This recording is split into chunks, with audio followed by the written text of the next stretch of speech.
दोस्तों डिविडेंड क्या होता है? तो डिविडेंड अगर बात करें तो डिविडेंड को शॉर्ट फॉर्म में कहा जाता है कि प्रॉफिट का एक हिस्सा।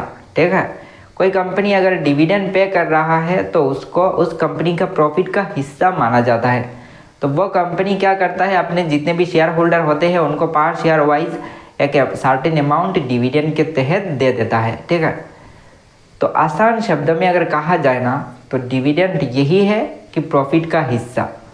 बट कभी कभार कंपनी देखोगे कि 100 करोड़ का कमाई क्या है बट 200-300 करोड़ का डिविडेंड दे दिया है।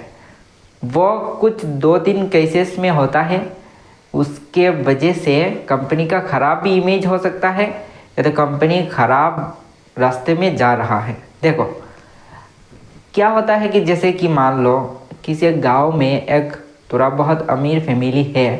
ठीक है, तो वो जब भी फैमिली में कोई भी छोटा मोटा फंक्शन करता है तो पूरे गांव वालों को इनवाइट करता है। तो इसलिए गांव वालों का इनविटेशन मीन्स थोड़ा बहुत तो खर्चा होना ही है। छोटा मोटा सा भी काम करने के लिए भी, फंक्शन करने के लिए वो लोग पूरे मोहल्ला का सारे लोगों को ही इनवाइट करते हैं।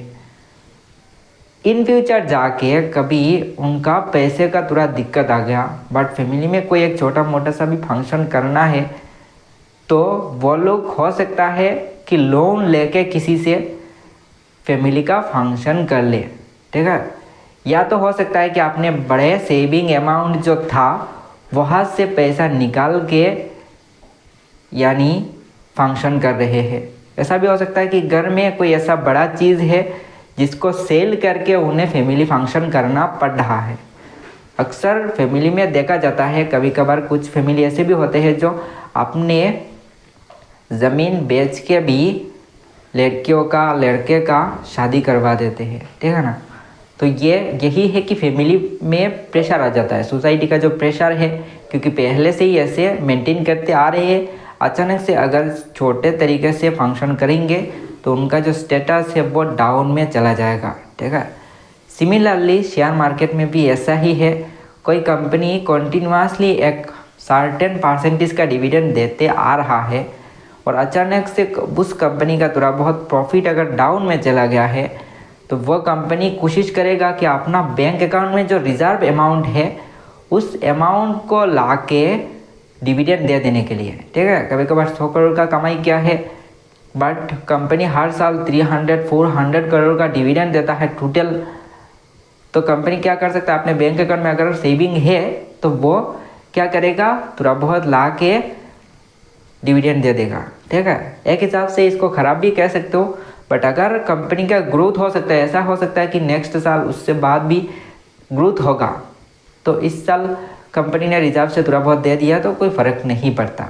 बट कोई कंपनी अगर प्रेशर में आके दे रहा है तो एक चीज़ ख़राब भी माना जा सकता है। ठीक है, तो ऐसे बहुत सारे कंपनियां ऐसे हैं जो प्रेशर के ऊपर आके डिविडेंड मेंटेन करना कोशिश करते हैं और बाद में बैंकक्रप्ट हो जाते हैं। तो ऐसे कंपनी से दूर रहना ही बेस्ट है। तो अगर आपको डिविडेंड वाले स्टॉक्स पसंद है तो ज़रूर हमें बताना, क्योंकि बहुत ही जल्द हम डिविडेंड के ऊपर एक वीडियो बनाएंगे जहाँ पर टॉप ऐसे 50 कंपनी के बारे में हम बात करेंगे जो अच्छा खासा डिविडेंड पे करते हैं। ठीक है, तो आप शेयर में पैसा लगा के अच्छा खासा डिविडेंड कमा सकते हो उन सारे कंपनियों से। और दोस्त ये एक पैसिव इनकम भी हो जाता है। वो कैसे, क्योंकि आपने किसी कंपनी में पैसा लगा दिया, बाद में शेयर्स का वैल्यू तो इंक्रीज़ होता ही रहेगा, साथ ही साथ आपका डिविडेंड भी मिलता रहेगा। मान लो 1 लाख रुपीज़ लगा दिया किसी कंपनी में। ठीक है, उस शेयर्स का वैल्यू भी फ्यूचर में ग्रो होगा ही। 10 साल बाद वो 1 लाख रुपीज़ 20 लाख भी हो सकता है, 50 लाख भी हो सकता है, 1 करोड़ भी हो सकता है, 10 लाख भी हो सकता है। ठीक है, पैसे का तो वैल्यू बढ़ना ही है अगर कंपनी थोड़ा बहुत अच्छा है तो। ठीक है, और अच्छा कंपनी तो समझ ही सकते हो कि जिसका प्रोडक्ट हर कोई यूज़ कर रहा है तो वो कंपनी तो अच्छा होना ही है। ठीक है, तो अब है कि बात कहा जाए तो वो कंपनी को आपने इन्वेस्ट करके रख दिया तो आपका पैसे का तो वैल्यू इंक्रीज़ हो ही रहा है।